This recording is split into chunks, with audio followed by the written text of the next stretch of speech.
Gravando, já apertou. Bom dia a todos, a todas e a todes.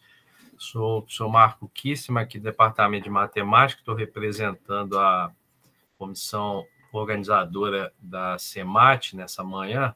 Então, quero dar as boas-vindas a vocês aí para a palestra do professor Fabiano Souza, né, nosso querido, que já está aqui na sala. Eu vou ler brevemente aqui uma apresentação, né. O Fabiano, ele é mestre em matemática pela PUC do Rio de Janeiro, licenciado em matemática pela Universidade do Estado do Rio de Janeiro, a UERJ, né? Ingressou na carreira do magistério superior na UF, né, em 2009, é professor adjunto 3, lotado no Departamento de Educação da Faculdade de Educação, a FEUF, né, a Faculdade de Educação da Universidade Federal Fluminense, professor do programa de pós-graduação Estrito Senso e Ensino, né, PPGEM, UF e INFES, atual coordenador do subprojeto interdisciplinar de matemática e física, né, do programa institucional PIBID, né, é doutor em educação pela Universidade Federal Fluminense e foi coordenador adjunto, né, na UF, do curso de especialização em gestão escolar em 2015 a 2017. Então, Fabiano tem uma vasta experiência, né, no grupo de pesquisa em processo de ensino-aprendizagem matemático PEAMAT da PUC, atuando como membro do GT12 da SBEM em educação estatística, né? Então, é uma referência nacional e internacional também em educação estatística, e tem trabalhado com a gente aí em ações também na educação financeira. Mas na manhã de hoje o tema da fala dele são as pesquisas que ele vem realizando com educação estatística. Então é isso. Obrigado, Fabiano, meu irmão. Pode ficar à vontade aí para abrir sua apresentação e vamos em frente. Obrigado. Ótimo. Obrigado também a todos que estão aí presentes e vão assistir depois a essa palestra com apresentações de pesquisas aí do Fabiano. Bom dia, meus queridos colegas, né? Acredito que esteja falando aqui essencialmente a meus colegas professores. E o tema de hoje é um tema eu considero bastante significativo, né? Que é sobre o uso da estatística e a importância que a estatística tem no cenário mundial. E ela ficou em bastante evidência, né, devido à pandemia da Covid-19, né, porque muitas das ações feitas pelos governos, né, em nível mundial, foram decisões tomadas com base em análise de dados, essencialmente. E cabe a nós, professores de matemática, né, e eu atuei 10 anos na educação básica, né, e também na formação de professores, a gente tentar, né, proporcionar aos nossos alunos a construção do letramento estatístico. E um viés importante para isso é justamente bater um papo, fazer uma estatística crítica, uma estatística cívica sobre a estatística que a gente vê principalmente na mídia, né, que é onde a gente tem maior acesso à informação, e a gente precisa estar sempre trocando ideias com esses alunos. Bem, deixa eu abrir aqui.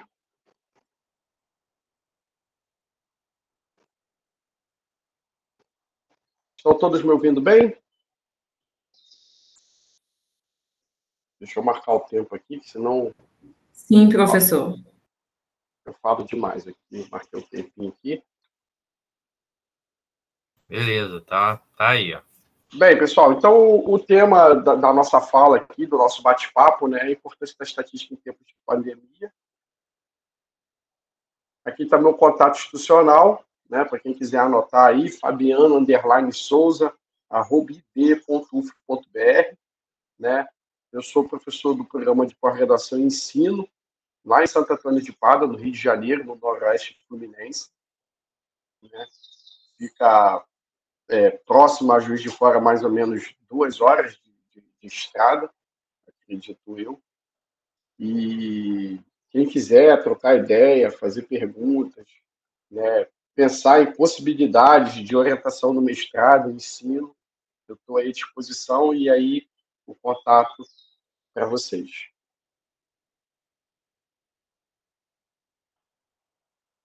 Bem, pessoal, a primeira questão que eu gosto de conversar com quem está me assistindo é justamente a estatística é uma parte da matemática, né? Então, eu queria que vocês participassem aí no chat, né? Vocês que estão aí na nossa sala, coloca aí sim ou não, e a gente já está aí fazendo uma coleta de dados elementar sobre essa questão. A estatística é uma parte de matemática, se você acredita que sim, responda sim, por favor, aí no chat.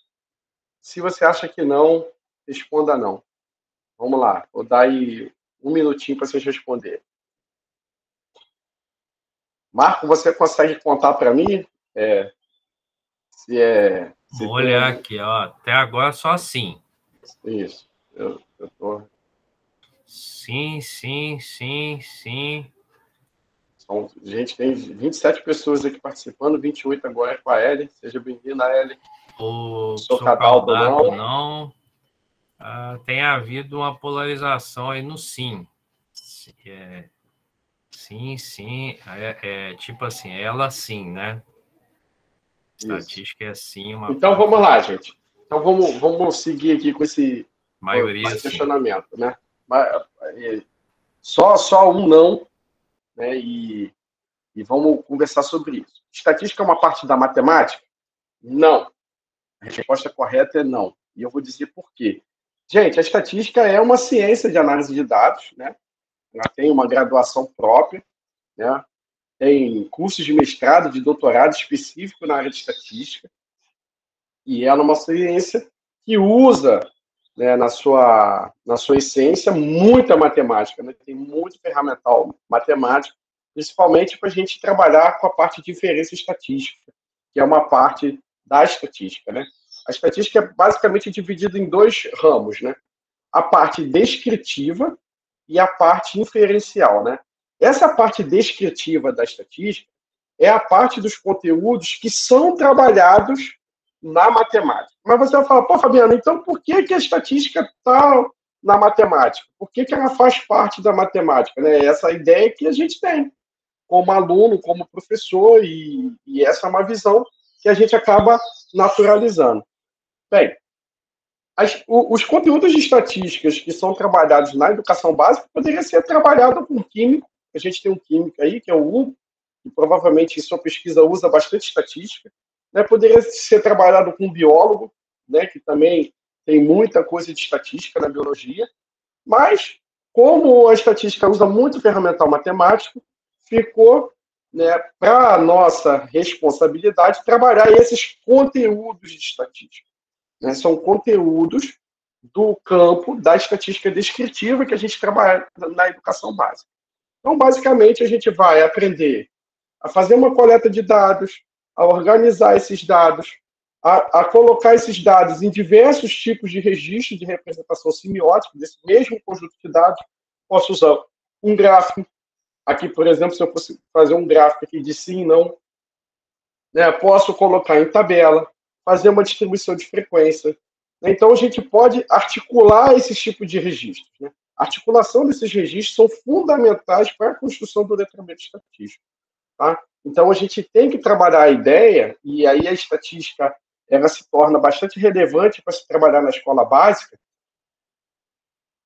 de forma que os conteúdos de estatística sejam trabalhados por meio de formas de projetos interdisciplinares envolvendo outras disciplinas, né? Colocando o aluno para ser o protagonista da sua aprendizagem. Né? Como assim? Fazendo com que o aluno saia de uma postura passiva, né, aquela estrutura que a gente tem de sala de aula, uma estrutura totalmente ativa, né, o aluno metendo a mão na massa para construir aí o conhecimento. Então, uma coisa que a gente tem que estar claro para a gente que a estatística é uma ciência, né, como a matemática, como a biologia, e ela, a gente trabalha na matemática alguns conteúdos de estatística. Beleza? Então, posto isso, E aí eu venho com outra questão, né? Por que eu tenho que estudar estatística, então? Né? Se a gente for pensar em termos de cursos de graduação, a estatística vai estar presente em cerca de 95% dos cursos. Muitos dos cursos de graduação têm pelo menos uma disciplininha lá de estatística, mesmo que seja básica, para poder dar ali um suporte elementar para aqueles, né, aqueles estudantes dali que estão fazendo seus cursos de graduação. Então, eu gosto muito dessa chargezinha aqui da Mafalda, que ela diz o seguinte: ainda mais nesses tempos que a gente está vivendo hoje, viver sem ler é perigoso. Te obriga a crer no que te dizem. Né? Em tempos de fake news, né, a gente ter essa percepção de que a gente não pode acreditar em tudo que a gente está vendo, né? A gente tem sempre que ter um olhar crítico. Então, a gente tem que proporcionar aos nossos alunos esse olhar crítico. E como é que a gente vai fazer isso? Mostrando, né, informações da mídia em geral, a gente tem um fácil acesso, e trabalhar uma estatística crítica em cima daqueles dados que a gente está apresentando para os alunos, né? Coloco aqui para vocês uma foto, tá? Então, essa foto aqui colorida, né, que está no centro aqui para a gente, ela está mostrando para a gente a imagem real, né? Tem uma pessoa ali que faz parte, deve ser um soldado, né, e passando mal, e 2 outros soldados estão acudindo ele, dando água, né? Só que se eu for um cara mal intencionado, né, eu vou distorcer essa realidade aí, ó. Eu jogo essa imagem aqui para a esquerda e foco essa imagem só o soldado apontando a arma para a cabeça desse outro soldado aqui, né? Então, parece que ele vai executar o cara. Então, eu estou distorcendo a realidade, né? Se a minha intenção é essa, eu vou distorcer dessa forma. Agora, se eu quiser distorcer essa imagem só para uma perspectiva de bondade, né, de caridade, eu vou direcionar essa foto só para o lado direito. E aí você vai pegar só o soldado, né, bebendo a água ali, o cara oferecendo a água dele. Então, a gente tem que, muitas das vezes, a estatística acaba sendo usada dependendo do interesse, né, de quem detém a informação. E é aí que a gente tem que estar ligado. Né? Então, é nesse foco que a gente tem que trabalhar com os alunos, né? Para poder o aluno, essa imagem, qual é a fonte, qual é o contexto por trás disso, isso aí é uma fake news. Então, a gente tem que sempre estar buscando esse tipo de instigar os alunos a questionar o que está sendo informado para eles.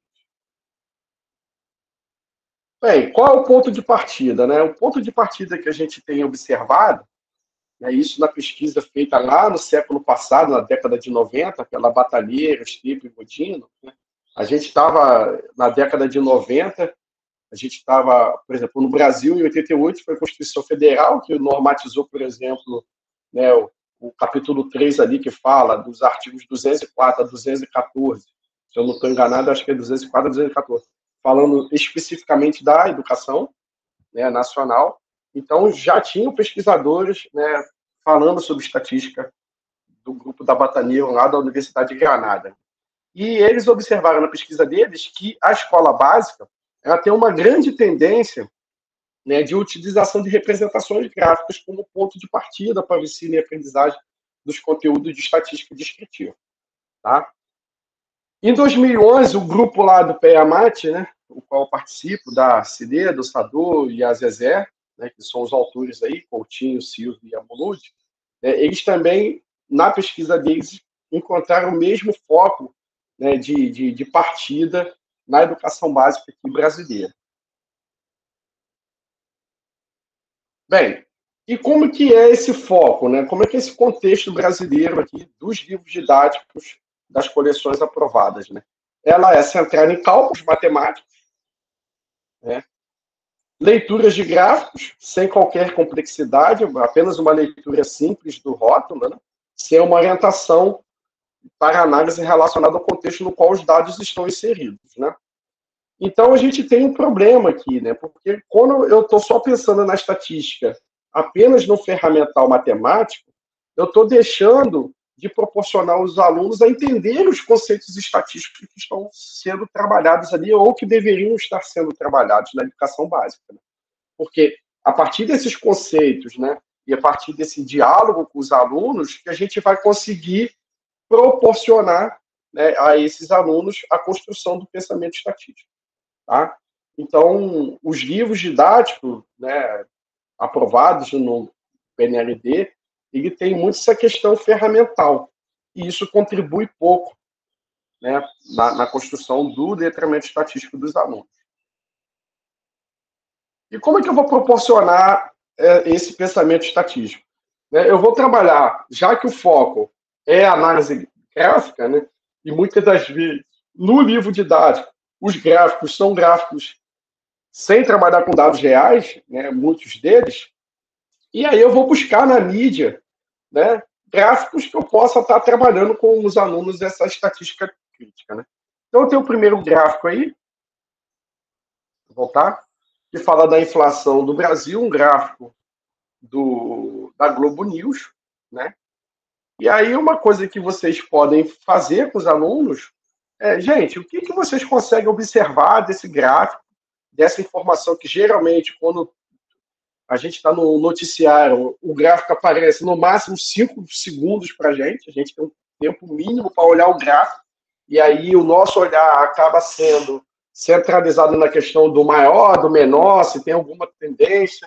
Então, a gente faz uma análise assim muito rasteira, né, do que está sendo posto para a gente, mas agora a gente está aqui podendo olhar com mais calma.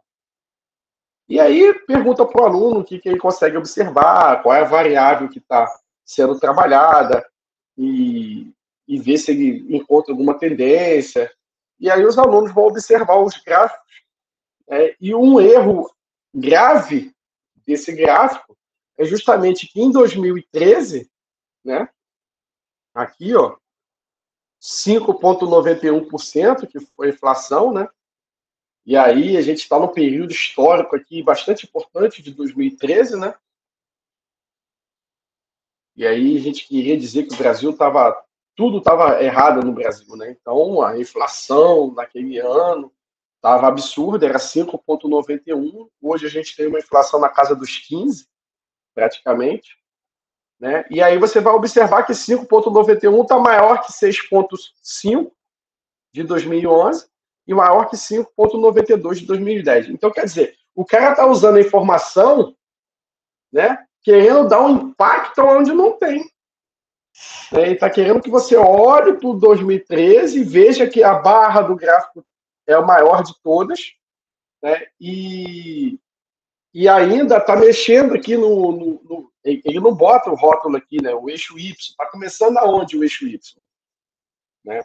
Aonde que começa no eixo Y? Está começando no zero mesmo? E aí o gráfico da direita, que é o gráfico correto, ele mostra aqui os eixos, né?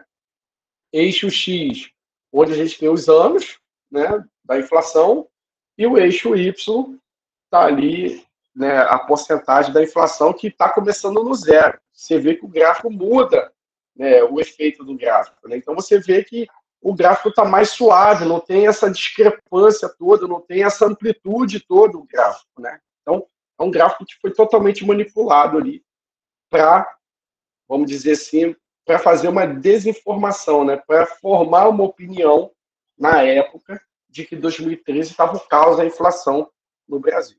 A linha de vermelho é uma linha que está mostrando para a gente a inflação média do período, né? Então, é uma curva que deveria estar até com uma reta, né? Que deveria estar até com mais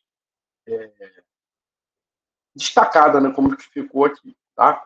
Então, você vê só, com um gráfico, a gente consegue bater um papo com o aluno, né? E o aluno vai começar a, quando vê a informação na televisão, por exemplo, ele vai começar a questionar aquela informação. Será que isso está certo? Será que isso está errado? E isso que é o importante na construção do letramento estatístico.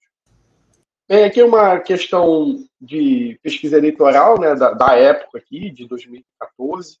né? E aí a informação diz o seguinte: só a Aécio subiu no Ibope. De fato, só a Aécio subiu no Ibope. De fato, isso é fato, tá? Não é fake. Só que o gráfico parece que a gente está quase com um empate técnico ali entre a Dilma, a Marina e o Aécio. Olha o gráfico real aqui da direita, ó. De fato, a linha azul é o Aécio, subiu, né? De fato. A Dilma perdeu aqui, né? Intenção de voto, e a Marina também. Só que a Dilma está acima dos 35 pontos percentuais e a Marina está acima de 30. E o Aécio não chegou nem a 20. Então você vê a amplitude entre os candidatos. Isso acaba manipulando a informação, né? Acaba mudando a intenção de voto, né? E isso é errado.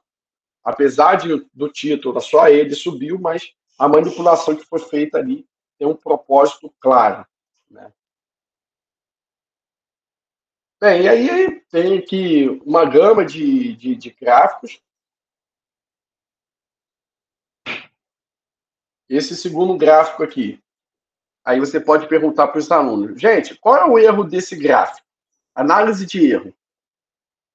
O que não está legal nesse gráfico? É muito comum a gente ver os alunos, quando vão construir seus gráficos, né, principalmente as crianças, de sair colorindo cada barrinha com uma cor. Isso é muito comum. Dificilmente você vai ver uma criança pegar um gráfico, montar um gráfico de barra e botar uma cor só. Tá? Só que colocar um monte de cor, isso é equivocado, porque eu só tenho uma variável aqui em questão, que é o desemprego. Então, esse gráfico deveria estar com apenas uma única cor. Tá?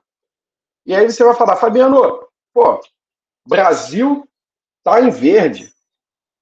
Pois é, e não quer que você olhe para os outros países, ele quer que você olhe só para o Brasil, por isso que ele pintou de verde. Qual é o outro erro que tem? O 4,7 do Brasil está maior do que o 5 da Alemanha, né? Está maior que 5,8 dos Estados Unidos e está maior que 6% do Reino Unido, né? Então, que são países que têm, que tinham na época, maior desemprego que o Brasil. Mas eu quero o quê? Mostrar que o Brasil está um caos. E aí eu preciso manipular a informação. E aí eu destaco o Brasil, pinto de verde, para você olhar para o verde, porque ele acabou destacando. E um outro erro que tem aqui no gráfico de barras, uma das propriedades do gráfico de barras, é que o espaçamento entre as barras seja o mesmo. E aí você vê que o Brasil, depois da Coreia do Sul aqui, o Brasil tem um espaçamento pelo menos 3 vezes maior do que os demais. Isso também é uma desinformação, é uma manipulação da informação. Então, esse tipo de leitura que a gente deve proporcionar aos alunos lá na escola básica. E aí, a gente vai para um gráfico de setores desse, você está achando que só acontece no Brasil, e não é. Esse é um gráfico da Fox Internacional. É um gráfico de setores, e aí, para nossa surpresa, esse gráfico de setores passa de 100%. Então, é um absurdo o que está acontecendo aí. Uma outra coisa que eu vou dizer para vocês, que quando a gente vai construir um gráfico de setores, principalmente no Excel, os alunos gostam muito de usar o gráfico de setores em 3D. Né? Mas só que o gráfico em 3D, ele dá uma deformação aqui. Ó.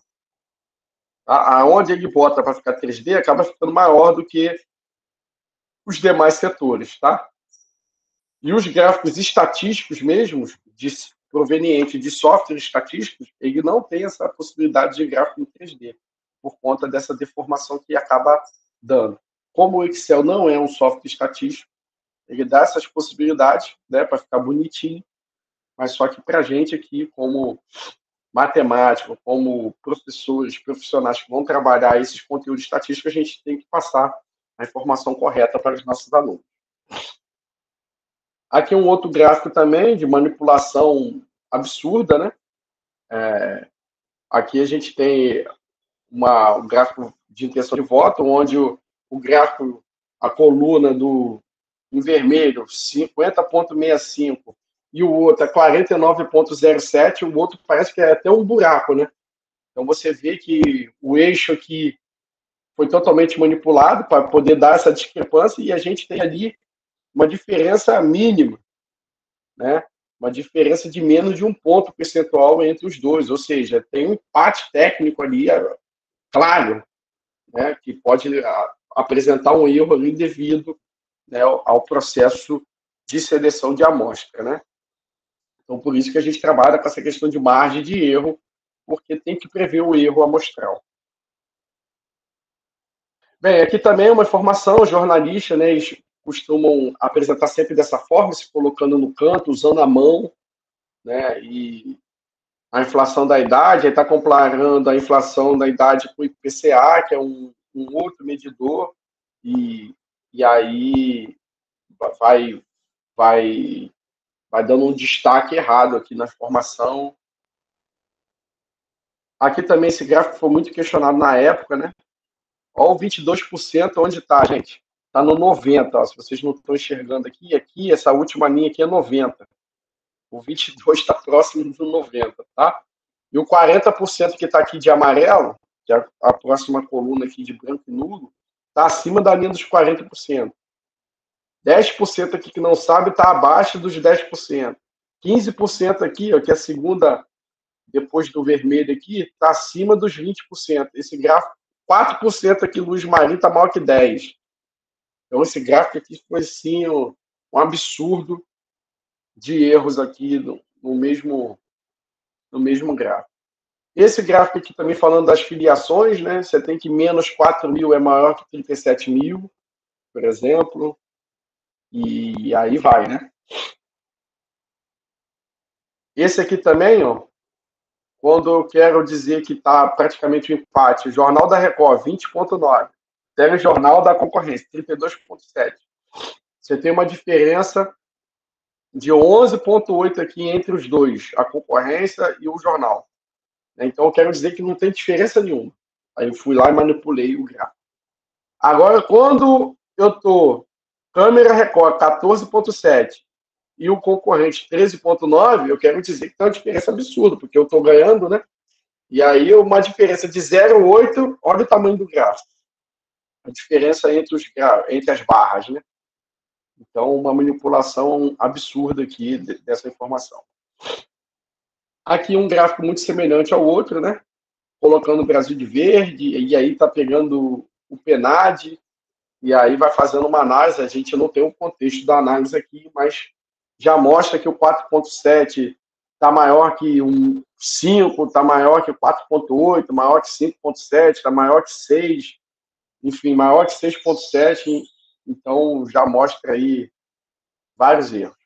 Esse gráfico aqui, ele foi retirado lá do jornal Nexo Jornal, tá? Ele tem uma parte de Nexo Educa, né? Tem um linkzinho lá com vários gráficos bacanas, e eu gosto muito de mostrar isso aqui aos alunos, né?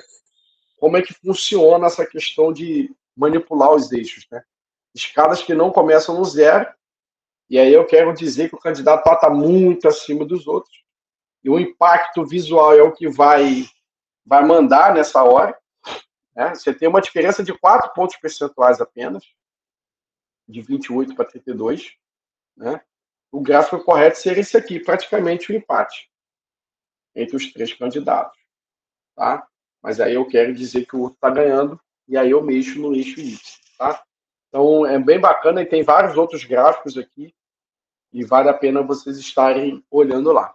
Aqui mostra o que é o significado de margem de erro, né? Candidato A tem a liderança. Aí você vai olhar aqui, diferença de 2 pontos percentuais. Ó, candidato A está com 40, o B está com 38.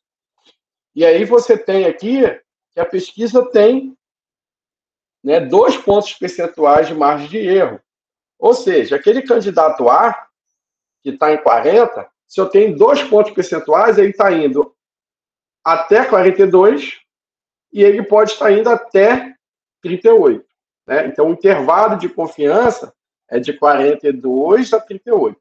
No B, está 38, né? Então, 2 pontos para mais, até 40, 2 pontos para menos, até 36. Né? Então, você tem aqui, ó, uma região de interseção. entre esses intervalos de confiança, né? Então, essa zona de interseção aqui, quando ela existe, quando não é vazia, a gente diz que tem um empate técnico entre os candidatos, tá? Essa é a informação correta que a gente tem que dar. Gente, esse caso aqui foi o mais absurdo que eu já vi numa transmissão ao vivo.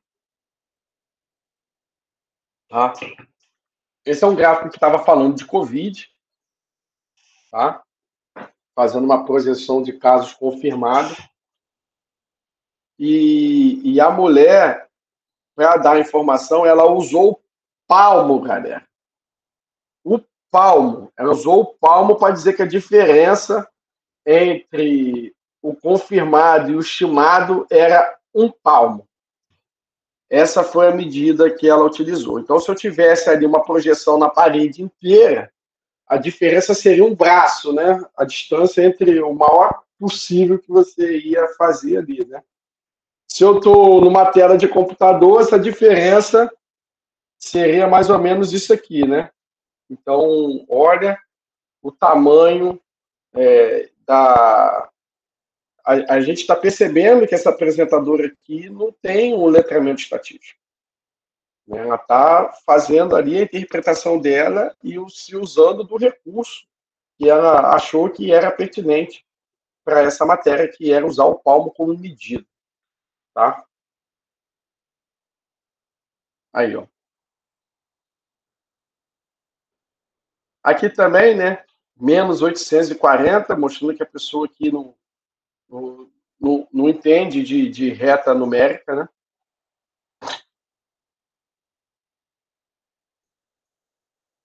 E aí vai, gente. Ó, só você botar aí na internet gráficos errados, e aí vai aparecer um monte, você pode trabalhar isso com seus alunos. Né?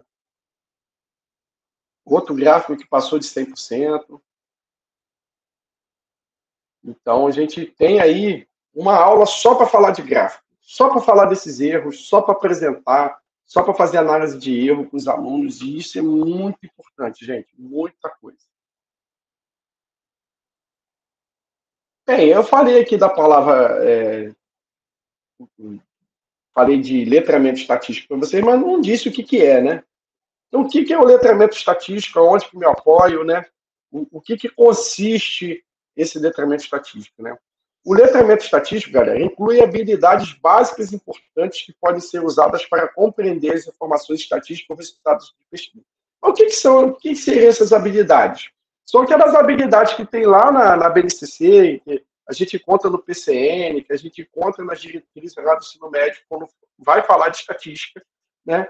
Que é aquilo que eu falei lá no início, né, dos conteúdos de estatística descritiva. O que são essas habilidades, então? O aluno tem que estar apto a organizar dados, construir e exibir tabelas, trabalhar com diferentes representações dos dados. É o que eu falei, vou fazer uma coleta de dados aqui. Vou pegar aqui a nossa idade, vou verificar a massa de cada um, fiz essa coleta de dados, organizo esses dados, né, esses dados brutos que foram coletados, coloco numa tabela de frequência, por exemplo, é um registro. Pego esse gráfico, faço um gráfico só da idade. Faço um só da massa. Depois eu faço um gráfico com os dois registros no mesmo espaço, né? E aí eu vou articulando esses registros, né? Então, isso é fundamental para a construção do letramento estatístico, né? Então, compreender os conceitos. O que é a média? A gente ouviu muito essa expressão. O que é a média móvel? Você acha que a população sabe o que é média móvel? Alguém já explicou isso para eles no telejornal? Por exemplo, eu sou formado, né, no século passado, Marco Aurélio. A gente teve uma disciplina de estatística, não se falou de média móvel para a gente. E aí apareceu esse conceito de média móvel, por que ela foi usada, como para ver se está crescendo, se está diminuindo o número de casos de Covid, o número de mortes, para tomar decisões sanitárias de lockdown, de liberar o uso de máscara. Então, essas medidas, essas tomadas de decisões estão apoiadas, né, na ciência, na estatística, né? Então, a gente precisa compreender os conceitos, o vocabulário, os símbolos, compreender a probabilidade como medida de incerteza. Pô, mas, Fabiano, como assim probabilidade como medida de certeza? Gente, se você pegar...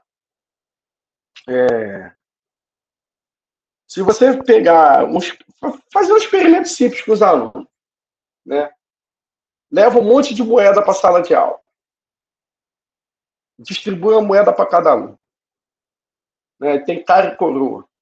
Aí tu faz a primeira pergunta para o aluno. Gente, pega a moeda, lança a moeda, qual é a probabilidade de sair cara? Aí o aluno vai observar que é uma cara num total de duas possíveis, cara e coroa. Vai falar meio, vai falar 50%, né? São as respostas que você provavelmente vai obter. Aí você fala para o aluno lançar a moeda. Você pergunta, se eu lançar a moeda 10 vezes, né, quantas caras eu vou ter? A chance de você ter uma quantidade muito grande de respostas dizendo que vai ter 5 caras e 5 coroas é muito grande. Por quê? Qual é o raciocínio que o aluno vai fazer? Pô, experimentei uma vez, 50%. Se eu experimento 10, 50% de 10, 5 para cada. Não é um raciocínio plausível que os alunos vão... Ainda mais se for de múltipla escolha, apareceu o 50% ali para ele como opção, ele vai rápido nos 50%, 5 para cada. Então, ele precisa experimentar. Então, joga agora as 10 vezes e anota o resultado no papel. Pode aparecer 5 caras e 5 coroas? Lógico que pode. É um dos casos possíveis.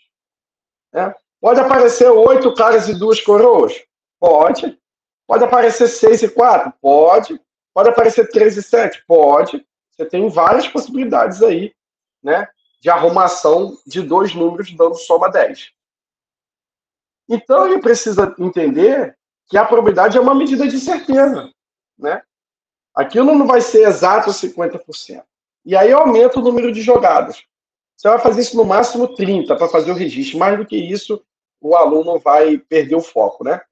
E aí seria legal você primeiro fazer essa questão de registro no papel e depois proporcionar ao aluno algum tipo de aplicativo que faça esse tipo de lançamento para você. Isso existe. No site, por exemplo, lá do AtiveStat, do Marcos Magalhães, lá da USP, tem esse tipo de simuladorzinho de moedas. Vale a pena vocês conhecerem. Eu vou falar dele aqui mais para frente. E aí o aluno vai experimentar e vai jogar e vai aumentar a quantidade de casos e aquele N vai crescer e aí você vai ter ali por trás um conceito estatístico importante da lei dos grandes números e aquilo tende a convergir para meio. Então, vale a pena isso e aí o aluno vai compreender essa questão da incerteza da probabilidade, né? Então, isso tudo, né, a construção do letramento estatístico é importantíssimo para a formação pessoal e profissional do sujeito. Olha o caso daquela apresentadora lá que usou o palmo, né? Então, isso vai ser fundamental para quê? Para a tomada de decisão e a compreensão desses conceitos estatísticos que estão envolvidos, né? Cerne disso tudo é a apreensão da variabilidade e da incerteza, ok? A variabilidade também, ela pode ser por erro de medição, né?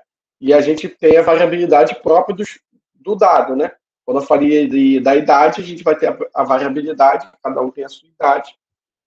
E aí a variabilidade com erro de medição, por exemplo, se eu pedisse aqui para 5 pessoas pegarem uma fita métrica, eu não tenho mais disponível aqui, medir a circunferência da minha cabeça, cada um pode fazer uma pegada diferente, e aí vão anotar isso no papel, depois expõe esses resultados, e aí provavelmente vai ter resultados diferentes um do outro, mas a medida da minha cabeça é única. Então você tem uma variabilidade ali por erro de medição, tá bom? Bem, como ensinar estatística, a gente tem aqui um cockpit do avião, né, analógico, agora a gente tem um cockpit digital, e a sala de aula, né, há 200 anos esse modelo tem dado certo, essa sala de aula tradicional, esse tipo de estrutura, esse tipo de arrumação, né, a única coisa que mudou aqui é a foto preta e branca e a foto colorida, né. E hoje, por conta da pandemia, a gente tem esse tipo de sala de aula, que é o que a gente está fazendo hoje aqui, né, que é usar alguma ferramenta tecnológica para a gente poder se conectar. E aqui são meus bolsistas do PIBID, né? Não conheço nenhum desses bolsistas pessoalmente, à exceção dos meus supervisores, que são professores que eu já tenho trabalho junto com eles, né? O Carlos, que está aqui no canto aqui, do Colune, e a Sandra, que está no outro canto aqui, que é da Seduc, do Baltazar Bernardino. Mas os meus bolsistas, gente, eu não conheço pessoalmente, né? Aqui o professor Renan, que está aqui no alto aqui do vídeo, os alunos da física, né, que estão coordenando um projeto Matemática e Física. E essa é a nossa sala de aula, é onde a gente se encontra, é onde a gente constrói, né, é onde a gente planeja as atividades e ações do PIBID, né? Eu gosto muito dessa charge aqui, né, que fala o seguinte: o estatístico, galera, o cara está com a cabeça pegando fogo e está com o pé num bloco de gelo, mas na média está tudo bem, né? Então você tem os extremos ali, e aí é importante, quando a gente está trabalhando com média, trabalhar com casos extremos, né? E a média está muito boa. Então eu tenho uma turma lá de 20 alunos, 10 tiram 10 e 10 tiram 0, e a média está 5, né? Você tem uma amplitude de 10 ali, então a variabilidade dos dados tá bem alta, né? Então, bem, o que é a média móvel? Né, trabalhar esse conceito com os alunos, né, e aí a média móvel vai permitir mostrar onde as mortes causadas pelo coronavírus estão aumentando, diminuindo, ou estão estáveis, e aí tem critérios para poder tomar as decisões, né? Então vai sempre avaliar as mortes ou casos nos últimos 7 dias, a variação, né, para saber se está estável, se está aumentando ou diminuindo, vou sempre olhar os últimos 14 dias, né? E as variações até 15% para mais ou para menos, a gente vai dizer que está aumentando, está diminuindo, ou se está estável, tá? Bem, aqui são alguns sites, né? Aqui um site da ONU, falando da importância da estatística, né? Alguns sites interessantes, que eu vou mostrar aqui para vocês, ó. Um site da UF que tem aplicativo de conteúdos digitais de estatística. Aqui o site da ABE, Associação Brasileira de Estatística. A gente tem IBGE Educa. Muitos professores não conhecem esse site. Vale a pena vocês olharem. Tem atividades e recursos para professores. Tem atividades para as crianças, educação infantil, para os jovens. Então, tem alguns projetinhos ali bacana que vocês podem adaptar, pode usar na íntegra. Então, vale a pena vocês futucarem esse ambiente, tá? E é bacana que é do IBGE, né? Dá uma importância ali para os dados, né? Eu gosto muito disso aqui, gente, ó. IBGE explica. Geralmente são videozinhos curtos. Então, pô, vou fazer uma introdução de um conteúdo e eu quero falar de expectativa de vida. Né? Então, o professor de geografia, por exemplo, vai falar de expectativa de vida, e aí, ó, o IBGE Educa aqui, ou você conversando com o professor de geografia, pô, eu vou falar sobre expectativa de vida, o que você pode me ajudar? E aí você apresenta um videozinho desse para começar o assunto numa aula, e isso fica bastante atrativo para os alunos, principalmente nesse tempo de ensino remoto que a gente tem, né? Então, tem muita coisa. Aqui é o portal que eu falei para vocês, né? Da USP lá, do Ativistat, atividade estatística. Então, tem sala de aula, tem mini aplicativos, tem planilhas, propostas de projetos, né? Filmes e vídeos. Então, é um portal, é o maior portal que eu conheço, né? Elaborado lá pelo Marcos Magalhães. E Marcos é uma cara que vive estatística. E é muito bacana esse portal, tá, gente? Aqui é o Nexo Educa, que eu falei para vocês, então tem bastante coisa aqui, atividades, informações, então vale a pena vocês cutucarem também. Gosto muito desse matemático aqui, o Ricardo, né? Canalzinho que vale a pena vocês seguirem. Isto é matemática, tem no YouTube, tem no Facebook, tá? Mas vocês vão ter acesso à gravação sim, Osnildo. Tá? Então, isto é matemática. Pô, eu adoro. Eu fiz um trabalho com os alunos do PIBID, de selecionar alguns vídeos desses. Então, você pode começar uma aula com um vídeo do cara, e aí, a partir do vídeo dele, você vai trabalhar os conceitos. Pô, olha como que fica mais dinâmica a sala de aula, né? Eu gosto muito. Aqui, eu gosto muito também do canal Nerdologia, do Átila, né? Ele tem um videozinho que eu acho fantástico para você falar a ideia do conceito de média. Eu sempre uso esse vídeo dele, que é o poder do coletivo. É um vídeo fantástico dele, vale a pena vocês assistirem, né? E fazer experiências a partir desse vídeo com os alunos. Então, é um vídeo que tem um conteúdo muito bacana, todo mundo fica ali, ó, prestando uma atenção absurda, então eu gosto bastante. O outro aqui é sobre... Eu vou passar rápido aqui, que senão ele vai entrar no YouTube. Já entrou. Tá, esse é do Nerdologia. Tá sem som aqui, eu vou adiantar. Então, ele tem uma dinâmica muito bacana, tá? É o Átila. E a Átila ficou muito conhecida agora por conta da pandemia, né? Ele já é um cara que tem não sei quantos milhões de seguidores no canal dele. Então, lá, falando do X-Men, e vai trocando ideia, e o aluno fica doido com essa estrutura aqui. Ele está falando como é que eu vou adivinhar a idade do Xavier. E aí vai trocando a ideia, coletando idade, palpites e calcula a média, e essa média vai ser bem próxima. Outra que é do cara aqui, Isto é Matemática, falando de sondagens, margem de erro. Então, assim, é um vídeo também muito bacana, tá? Gosto bastante do material desses dois canais. No Brasil, nós temos o canal Matemática em Toda Parte, né? Não é canal, né? São duas temporadas. A primeira temporada foi feita com Bigode, né? Falando de matemática em toda parte, então situações cotidianas e aonde tem a matemática naquilo ali, matemática no esporte, matemática na indústria, e aí, fica rico, né? Você pegar aquela matemática e isso é contextualização. Isso é trazer o aluno para a realidade, né? Então, você vai falar de matemática no futebol, por exemplo, com os alunos. A gente assiste uma partida de futebol, o tempo inteiro você tem estatística, né? Mapa de calor, você tem os números dos jogos quando está no intervalo, né? Assistência, finalização, quanto tempo de bola rolando. Então, você tem estatística ali, você pode trabalhar com isso com os alunos, né? Então, isso é contextualização da matemática. Site do IBGE, por exemplo, que eu quero fazer um trabalho de Covid, vou lá no site do IBGE, ver o que tem lá, vou lá no DataSUS, vou no Ministério da Saúde.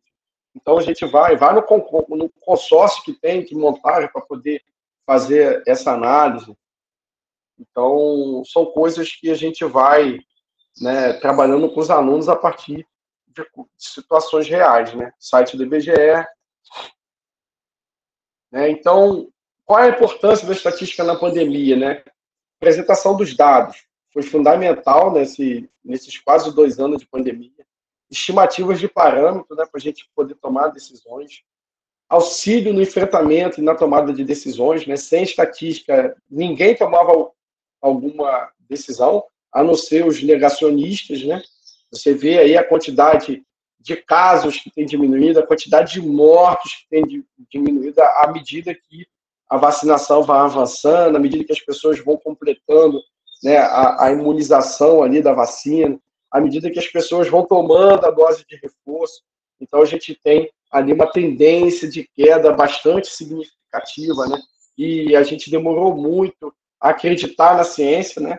Não eu, mas muitos negaram a ciência, né? Quiseram se apoiar em outras em outras porcarias, né, que a gente viu aí, a gente tem acompanhado aí na CPI da Covid, né? Então, a gente tem essa questão política por trás, né? Interesses escusos, né? Por trás de algumas decisões errôneas que foram tomadas ao longo do processo, né? Então, pesquisa sobre a eficácia da vacina. Pô, como é que eu vou dizer que a vacina A é melhor do que a vacina B? Como é que eu vou dizer que a vacina tem uma eficácia de tantos por cento? Gente, isso é estatística.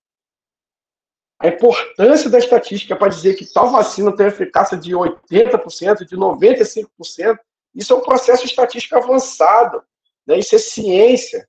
Não foi só produzir a vacina, eu tenho que testar, eu tenho que ter um processo estatístico, eu tenho que fazer um plano de pesquisa, né? Um grupo vai tomar a vacina, outro grupo vai tomar placebo. Vou avaliar esses dados, vou cruzar esses dados, vou usar a estatística avançada.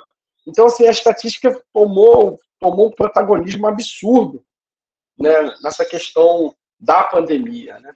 Ela ficou em bastante evidência para a gente, né? Então, ela foi fundamental, né, no combate, né, à Covid-19, né? E a gente trabalhar, né, esses fatos, essas realidades, né, uma estatística crítica, né, abrindo mão um pouco desse ferramental matemático, a gente só se preocupa com isso. Pega o conjunto de dados, dá 10 dados, manda calcular a média, manda calcular a moda, manda calcular a mediana. É importante saber calcular, sim, mas é importante entender o conceito, aonde que aquilo aplica. É isso que é o fundamental. Isso que a gente precisa proporcionar. Né? E não trabalhar com dados ali sem contexto nenhum. Pô, pega um dado real, manda o aluno coletar um dado, manda o aluno planejar uma pesquisa, né? Trabalha com os colegas, trabalha com projetos. Então, isso é fazer matemática, né? Isso é proporcionar a construção do letramento estatístico. Então, é isso que a gente defende aqui no nosso GT12 de educação estatística, e é isso que os pesquisadores de educação estatística têm feito aqui, né, no Brasil ao longo eu pertenço a um grupo desde 2011, mas o grupo é bem mais antigo do que isso, né? Então é isso, gente. Essas são as minhas referências.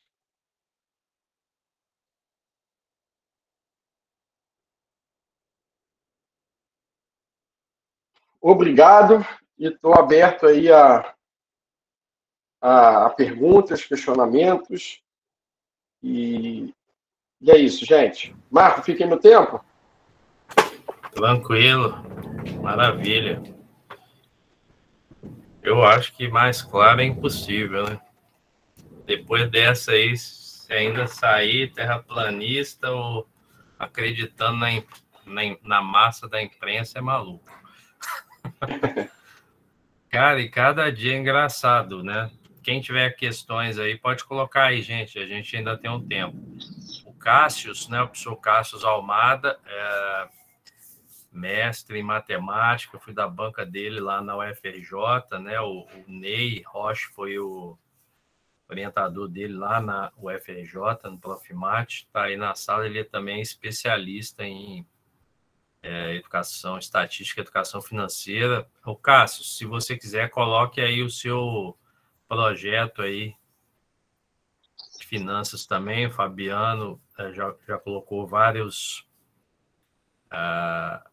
links aí importantes, e essa palestra vai estar disponibilizada depois, né, lá no canal da CEMAT UFJF, assim que ela for liberada. Demora um pouquinho, mas vai estar lá. Quem não conseguir achar, daqui uns dias só me mandar uma mensagem, um e-mail, e aí eu dou um jeito. Eu acho que foi sensacional. A Ecologia da Finança é o projeto do Cássio também, quem quiser conhecer. Fala aí, Fabiano. Coloca no chat aqui o link do e-book que a gente organizou. É um e-book gratuito, gente. Esse é o livro que você pode acessar, né, gratuitamente. Você pode baixar ele em PDF, é o nosso mais recente livro aí. Educação Financeira e Educação Estatística. Se você clicar nesse link aqui da editora Pantanal, você baixa o livro, pode ler.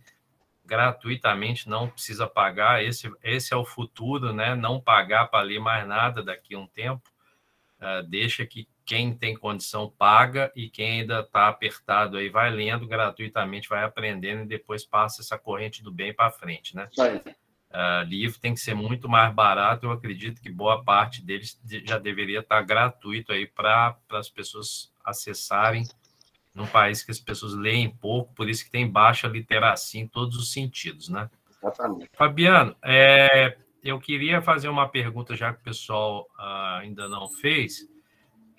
Quem quer começar a entender sobre educação estatística tem que entrar para um grupo de pesquisa, né? Tem um grupo de trabalho muito forte na SBEM. Ontem até eu assisti um pedaço da apresentação da professora Irene Cazorla, né? Não sei se a pronúncia é essa, mas ela é muito conhecida, uma referência também, como o Fabiano é. Não, a Cileda Coutinho, enfim, pessoal, esse grupo aí. Quem quer começar, eu gostei muito, mas por onde que eu começo? É tanta coisa, o que eu tenho que ler, com quem que eu tenho que falar, eu quero entrar num grupo, como é que eu faço, o que você recomenda? Então, Marco, assim, a Irene, a Celida e a Celi, né, elas são as pioneiras, né, na pesquisa em educação estatística no Brasil, né? Elas se julgam as dinossauras, né? Quando a gente está no bate-papo do nosso café, e elas sempre falam, não, nós somos dinossauros já e tal, e assim, eu sou um neném em vista da produção que essas minhas referências têm, né? A Celi, a Celeda foi minha orientadora, eu faço parte do grupo de pesquisa do PEAMAT, que ela é a vice-líder desse grupo. Então, e a Irene também já trabalhou até no Ministério da Educação. Elas são as nossas rainhas, sabe? Então, quem quer começar uma leitura em educação estatística, comece por elas. Eu acho que é importante, né? Uma referência internacional é o Ido Gal, né? Ele que é um dos caras que definiram a questão do letramento estatístico, dos níveis de letramento estatístico. Então, ele é a referência mundial que a gente tem. Inclusive, eu estou fazendo parte de um fórum de discussão, né, de alguns pesquisadores novos, junto com os pesquisadores sêniores. Então, está sendo um privilégio estar participando desse grupo lá com a Mauri, né? Foi até a Mauri que me convidou. Tá conversando numa reunião com o Ido Gal, a gente teve a nossa primeira encontro no mês passado, então tem sido bastante significativo. Nas produções do GT, quem não é sócio da Sociedade Brasileira de Educação Matemática, aluno paga uma taxa bem simplória, né? E aí você tem acesso a vários materiais produzidos lá nos diversos GTs. E o de matemática tem algumas publicações gratuitas que vale a pena vocês baixarem. Tem um e-book só de educação estatística, né? Tem livros do Projeto Fundão, que são livros baratinhos. Os livros do GT, tem o mais recente, deixa eu pegar aqui.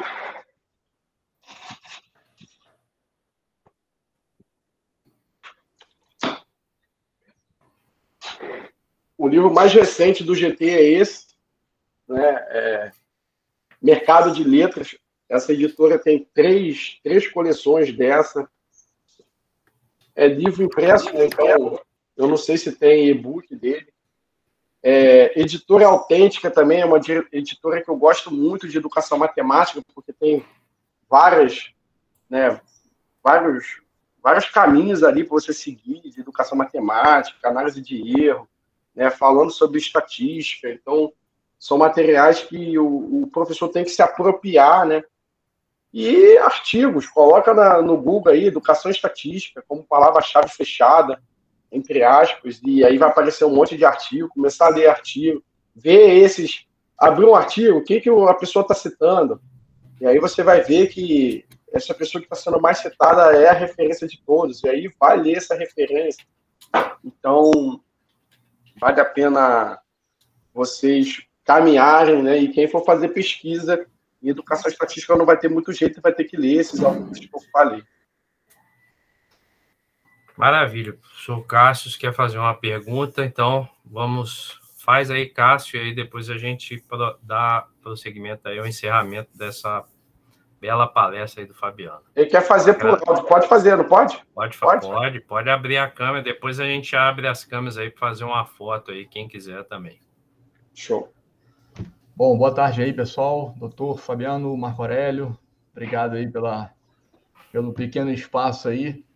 E queria agradecer aí a oportunidade também. Palestra excelente, falando sobre esses erros absurdos, né, estatísticos que a gente tem no nosso país. E eu queria deixar uma pergunta, na verdade, uma reflexão, né? Dado tantos erros, né, de manipulação, de imprensa, temos aí uma relação de poder muito forte, né? A imprensa sendo uma catalisadora de grandes problemas futuros. Eu te pergunto, como responsabilizar, né? Porque eu não vejo retratações, eu não vejo a própria imprensa, os jornais ou os meios de divulgação voltando atrás nesses erros, né? Até mesmo pessoas que identificam, né? Como você, tem várias pessoas que têm essa oportunidade de identificar esses erros.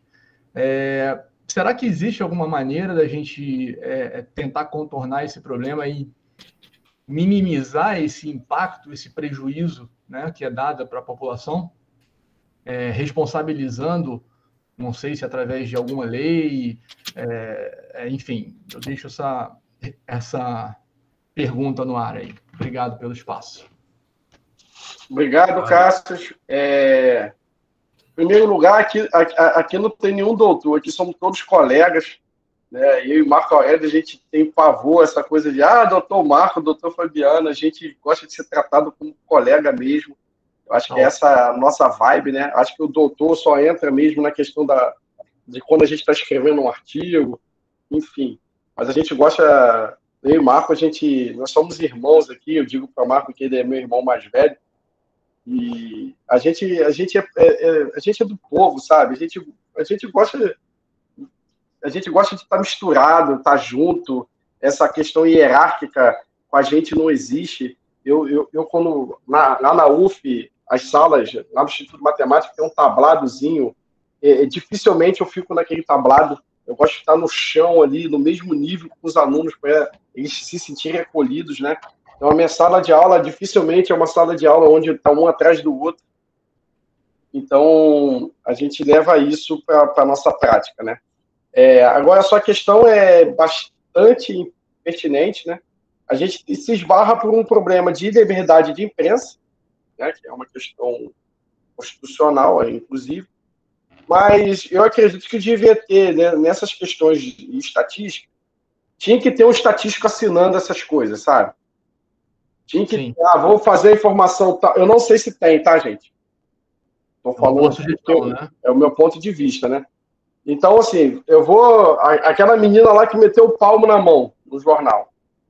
Fulana, vai ter essa informação aqui, e a estatística, e aí o estatístico vai dar para ela qual é a análise que ela vai se apropriar ali, né?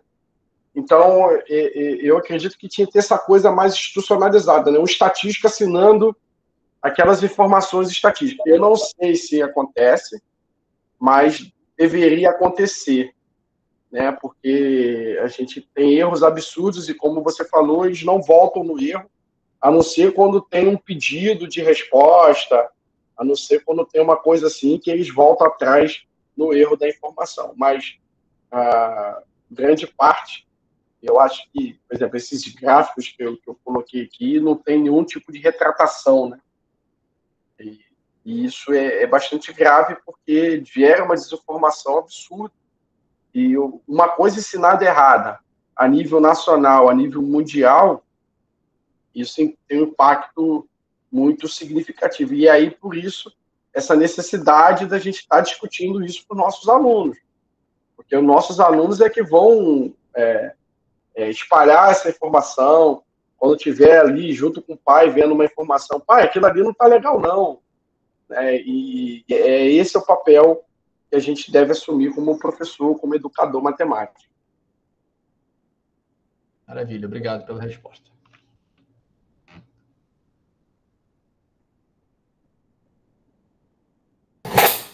Vamos tirar a foto? Vamos. Quem quiser abrir e participar da foto, né? Pode abrir a câmera, por favor.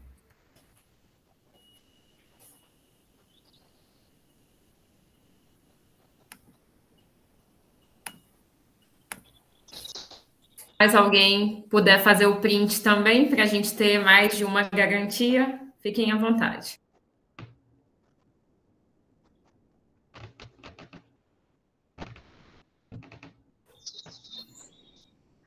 Certo, Marcos, se você quiser fazer as considerações finais.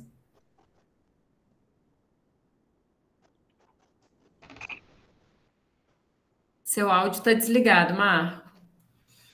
Obrigado, Tatiana, Valéria, que também são da comissão, estão aqui. Obrigado, Fabiano, pelas falas maravilhosas, né? Como sempre, em poucos minutos consegue contagiar a gente. Obrigado por todos que estiveram essa manhã aí. Ótimo dia à tarde, continuam as atividades aí.